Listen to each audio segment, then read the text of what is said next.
Welcome everybody to January's safety meeting. Let's get started.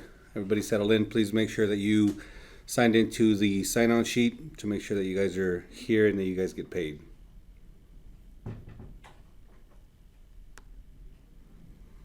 We're going to get started. This is the agenda.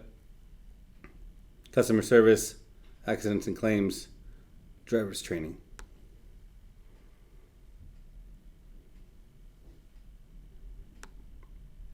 So this is a 6-month comparison. July, August, September, October, November, and then December, we had 78 complaints. The valid complaints by reasons in December. First of all, we have 4 compliments. Great job, you guys. We'll address those in a little bit. Pass-ups were a big deal for last month. Please remember to slow down when you guys are approaching stops. I know it's getting darker earlier and stays darker longer. We're getting into the summer months where that's going to change, but as of right now, it's darker for most of the days. Please make sure that you guys are slowing down, making sure that there's nobody at your stops. Take your time, drive safely, and please don't skip anyone. Number 1, valid pass up. Slow down at stops to ensure no one is waiting. Customers are often hard to see, especially at dark bus stops. Next one is an example. This is somebody trying to wave us down. This is somebody sitting at the stop. So these were all valid. Again, somebody sitting at the stop. And if you just slow down, look over, make sure you don't miss them. I know sometimes they wear dark clothing or they're in shaded areas. Just again, please try to slow down. I know the pictures aren't really doing it any justice right now, but again, try to slow down.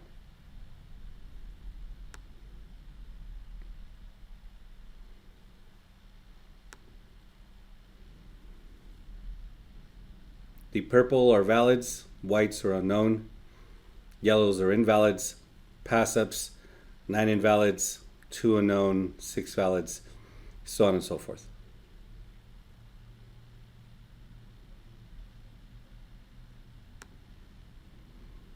The December compliments, 2 of them were for Malik, 1 for Jessica, 1 for Mike.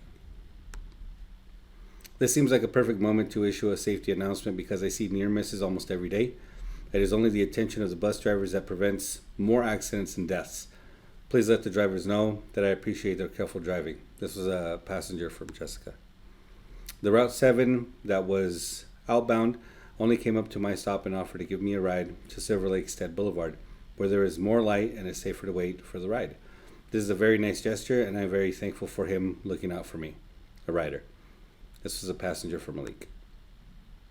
Great driver. It's a passenger for Mike. Thanks to this driver who walked by and saw my mom on distress, so he asked if he could be of any assistance. My mom was thrilled that the driver, Malik, was talking to her in Spanish.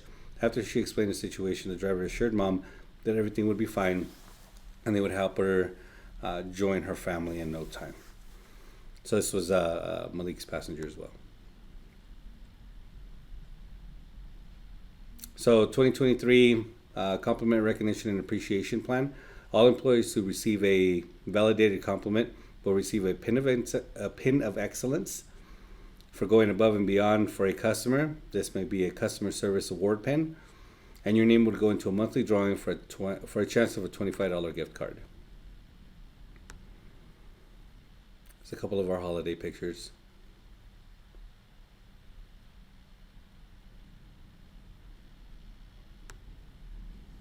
December accidents. 12 total accidents, 9 preventable, 3 non-preventable. If you guys can see the year to date, 44 times we have hit a fixed object. Most of these are here at the facility. Please remember, drive slow, slow down, look around, make the right turns, take your time, and try not to hit anything that's not moving.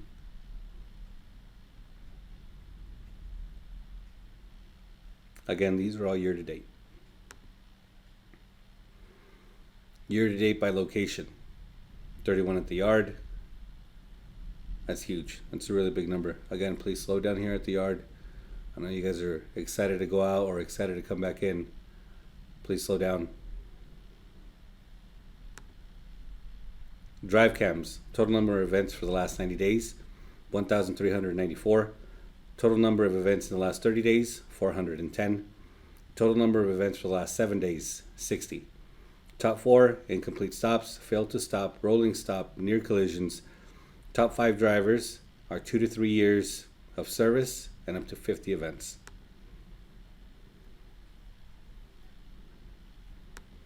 Fail to come to a complete stop, you must stop at all stop signs. Look left, look right, look left again, which is 3 seconds.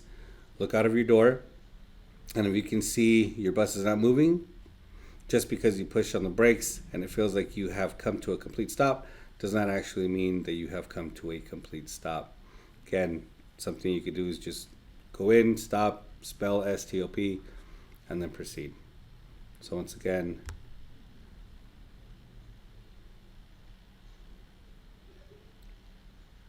this driver did not make a complete stop. It looks like he attempted it twice, but again, did not make a complete stop.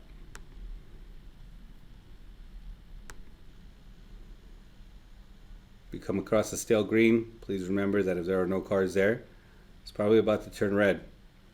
This driver not only did a hard brake, but the driver went past the white intersection line. Let's watch it again.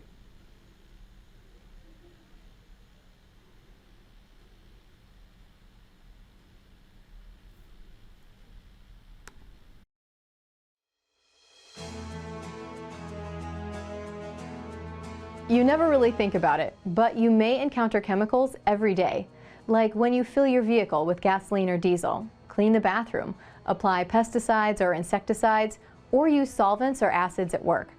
Many chemicals can cause injury or illness if not handled properly. The truth is, we have a few hazardous materials in the transportation industry, and in your job, you may come face to face with them. When you do, you'll need to know how to protect yourself. The very term hazardous materials should remind you that there is risk in using them, and risk is what we want to avoid. So follow the precautions outlined here and you'll avoid the risks and stay safe. OSHA created the Hazards Communication Standard to help ensure your safety when working with chemicals. They've integrated the globally harmonized system to identify and label hazardous materials. And in this course, we'll help you learn how to detect the presence or release of a hazardous chemical, the physical and health hazards of chemicals, and how to understand labeling and safety data sheets.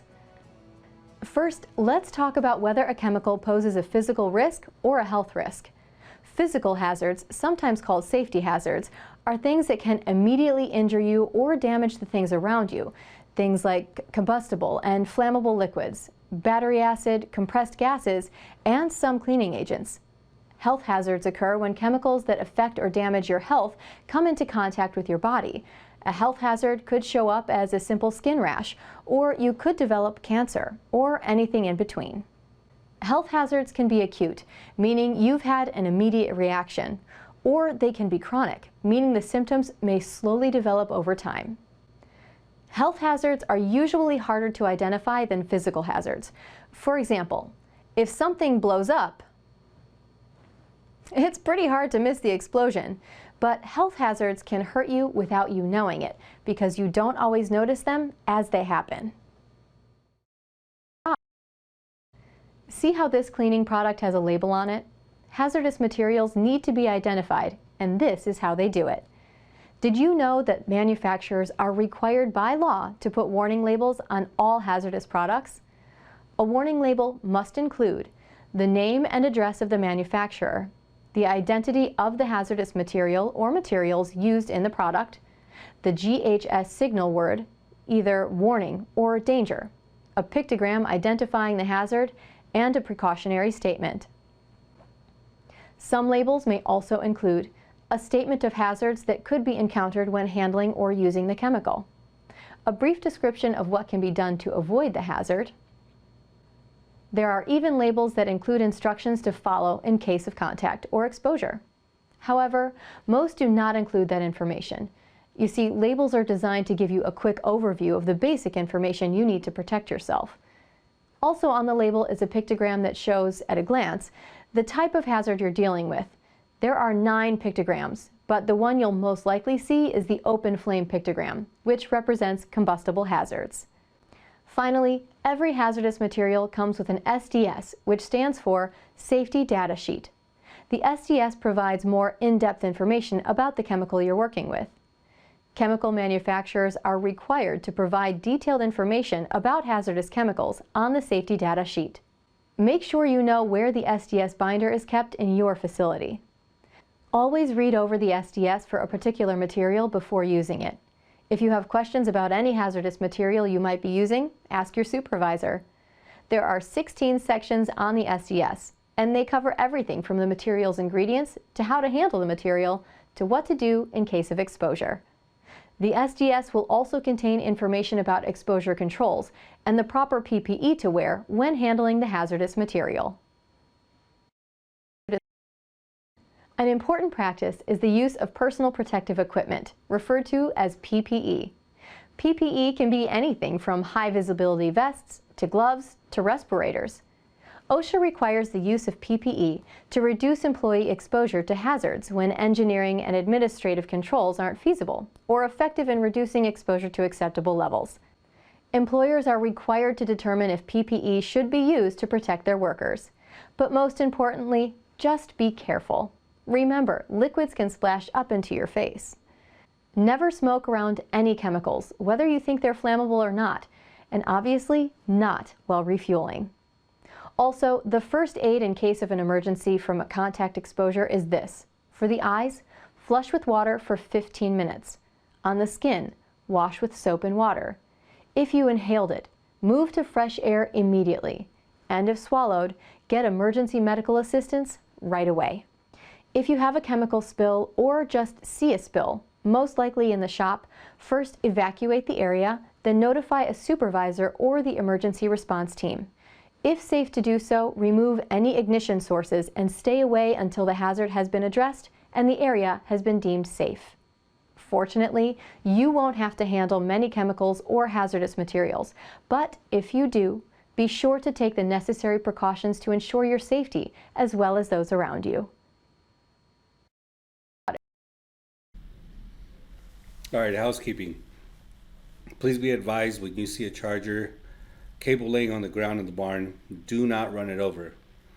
If you are unplugging the electric bus, you need to make sure that you are wrapping the cord back up. Do not leave it on the ground. Thank you for your help. Because this was pretty self-explanatory. If you see a cord on the ground, please don't run it over. Stop your bus, make sure it's in park, get out, move it out of the way, wrap it up if you can, and proceed forward. Thank you very much, you guys. This has been it. It's a short meeting today. Have a great one. We'll see you guys next month.